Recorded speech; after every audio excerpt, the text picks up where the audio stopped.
जय जय रघुवीर समर्थ महारुद्र हनुमान की जय। आता आपण 12वं भीमरूपी स्तोत्र पाहणार आहोत।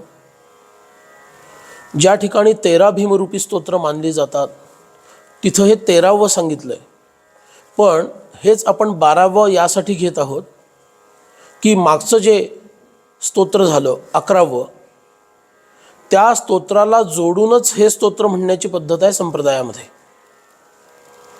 आणि ही 2 स्तोत्र मिळून एक स्तोत्र मानलं जातं। असं म्हटल्यामुळं हे स्तोत्र आपण आत्ता घेऊ आणि त्यानंतर शेवटचं 13वं बहे बोरगावच्या मारुतीचं जे स्तोत्र आहे ते 13वं असं धरूया। एका स्तोत्राचे हे 2 विभाग करून हे स्वतंत्र स्तोत्र दाखवल्यामुळं हे फक्त 5 श्लोकांनी युक्त असणारं स्तोत्र आहे। थोडक्यातच याची आपल्याला विवेचना करायची आहे, विवेचन करायचं आहे।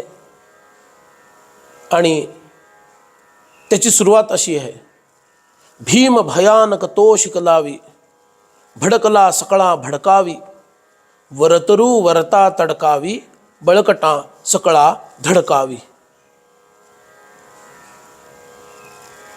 इथं हनुमंतरायांनी लंकेमध्ये जो उत्पात केला आणि त्यानंतर जे अग्निकांड करवलं, मुळात या राक्षसांनीच त्यांच्या शेपटीत आग लावली। कारण जेव्हा रावण हत्या करायला प्रवृत्त झाला, हनुमंतांनी असा दम दिला या रावणाला की तो इतका खवळला आणि या वानराला आता मारून टाकायचा तो म्हणतो। त्यावेळेला विभीषण उभे राहतात आणि ते म्हणतात, महाराज तुम्ही राजनीतिज्ञ आहात, तुम्ही धर्म जाणता, राजनीती जाणता, जरी या वानरानं खूप उत्पात केला असेल, आपलं खूप नुकसान केलं असेल, सैन्याचा संहार जरी केला असेल, तरीसुद्धा हा दूत आहे आणि दूताला मारू नये असं शास्त्र सांगतं। तेव्हा या वानराला काहीतरी शिक्षा द्या किंवा याचा एखादा अंगविच्छेद करा, त्याला मार द्या, त्याच्या केसाचे पाठ काढा, अशा ज्या शास्त्रोक्त दिलेल्या शिक्षा आहेत त्या आपण द्या, त्याला मारू नका। आणि हे आश्चर्याची गोष्ट रावणाला पटलं आणि त्याने हनुमंतांना मारण्याच्या ऐवजी वानरांना शेपूट प्रिय असते आणि हे तर गोलांगुल असणारे वानर आहेत, म्हणजे गायीच्या शेपटीसारखी शेपूट ज्यांची आहेत असे हे वानर आहेत, तेव्हा याच्या शेपटीत आग लावून द्या असं जेव्हा रावणाने सांगितलं, तेव्हा वानरांनी शेपटीत आग लागलेली सहन न होण्याची त्यांची अवस्था लक्षात घेऊन राक्षसांनी हनुमंतांच्या शेपटीत आग लावायचं ठरवलं। तेव्हा आग लावल्यानंतर हनुमंतांनी काय केलं याचं सगळं वर्णन इथं आलेलं आहे। बळकटा सकळा धडकावी, सर्व बलवान अशा राक्षसांना हनुमंत धडक मारतात आणि उताणं पाडतात। त्यांची धिंड काढण्यात आली आणि रावणाच्या त्या लंकेमध्ये कुठं रस्त्यातून, कुठं महामार्गावरून, कुठं गल्लीबोळातून हनुमंतांना धिंड काढून नेण्यात येत आहे, त्यांची शेपूट पेटवलेली आहे।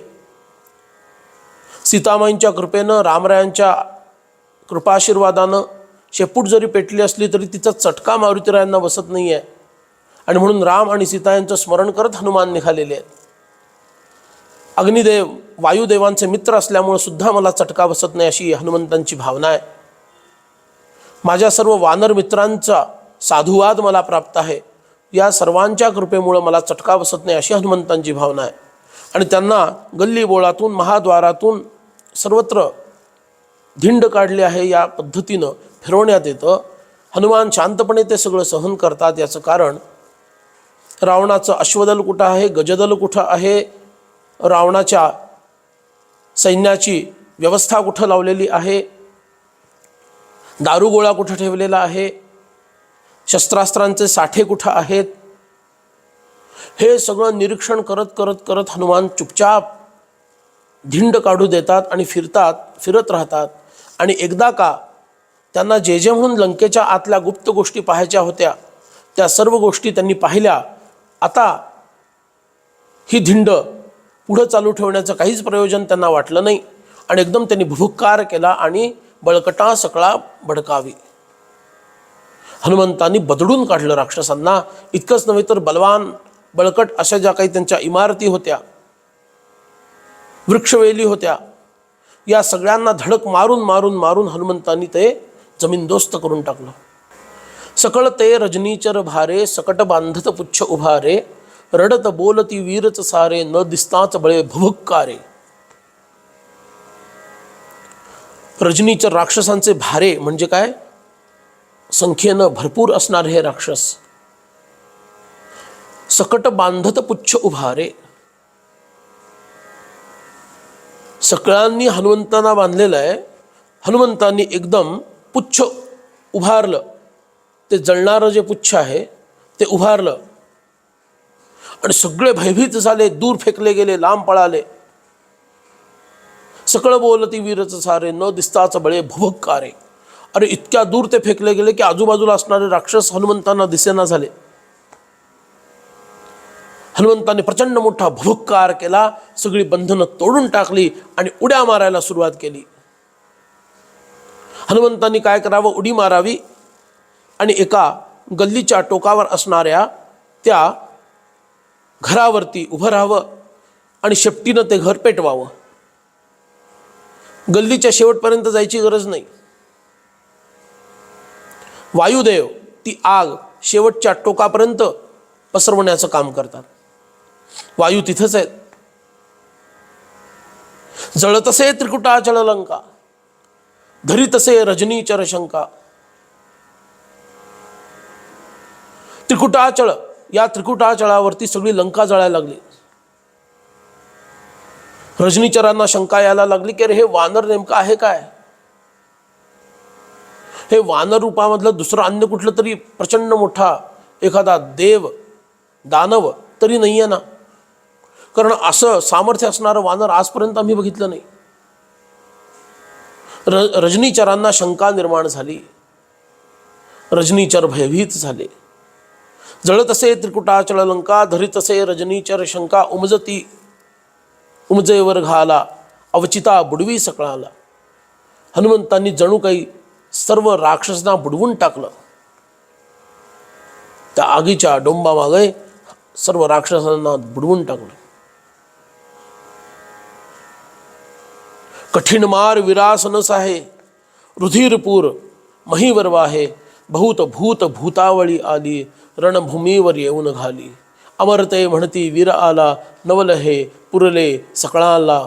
उदित काळ बरा दिसत आहे, विधी विधान विधी मग पाहे. हनुमंतांनी इतका महाभयंकर संहार त्याही नंतर केलेला आहे. आधी तर केलाच आहे, पण त्याही नंतर केलेला आहे. सर्वत्र रक्ताचे पाट वाहतात. जणू काही लंकेला रणभूमीचंच रूप निर्माण झालेलं आहे. राक्षसांनी राहायचं ते स्थान आहे, ते राहायचं स्थान राहिलं बाजूला आणि हनुमंतांच्या त्या प्रचंड पराक्रमामुळं, त्या अग्निकांडामुळं सर्वत्र दाह, सर्वत्र आगीचा डोंब उसळलेला. अशा भयंकर स्थितीमध्ये जणू काही भूतावळीला, भूताप्रेतांना हनुमंतांनी आवाहन केलं, अरे या या या राक्षसांना मी मारतोय, तुम्हाला भरपूर काही खाद्य मी निर्माण केलेलं आहे, खाऊन घ्या. भूत भूतावळी आली, रणभूमीवर येऊन घाली. अमरते म्हणती वीर आला. अमर म्हणजे देवांना जे बंदिवासात टाकलं होतं रावणांनी, त्यांना आनंद झाला, हा महावीर आलेला आहे. हनुमान हे महावीर आहेत, हे महावीर हनुमान आलेले आहेत. अमरते म्हणती वीर आला, नवल हे पुरले सकळाला. सगळे नवल करतायत, आश्चर्यचकित होत आहेत. देवांना सुद्धा आश्चर्य वाटलं की अरे आमची शक्ती ज्या रावणापुढं चालत नाही आणि हा एक वानर त्याला पुरून उरतोय. उदित काळ बरा दिसत आहे, विधी विधान विधी मग पाहे. भगवान ब्रह्मदेव सुद्धा विधी विधान लिहितात आणि त्यानुसार घटना घडवतात. पण हनुमंतांच्या या अद्भुत लीला, त्याच्यावर त्यांचंही नियंत्रण नाही आहे. हनुमान हे स्वयंभू आहेत, कारण ते साक्षात महारुद्र आहेत, ते स्वयंभू आहेत. आणि त्यामुळं त्यांच्या लीला तेच ठरवतात आणि तेच करवतात. त्यांच्या लीलानंतर इतिहासाच्या माध्यमात लिहिल्या जातात. म्हणून विधी विधान विधी मग पाहे. विधी म्हणजे ब्रह्मदेव. विधी विधान विधी मग पाहे. ब्रह्मदेव नंतर ते सगळं पाहतात आणि त्यानंतर तो इतिहास लिहिला जातो. असे अद्भुत हनुमंतांचं हे लंकेचं दहन करण्याचं कृत्य, त्याचं सुंदरसं लहानसं असणारं पण सुंदर असं स्तोत्र आपण ऐकलं. जय जय रघुवीर समर्थ.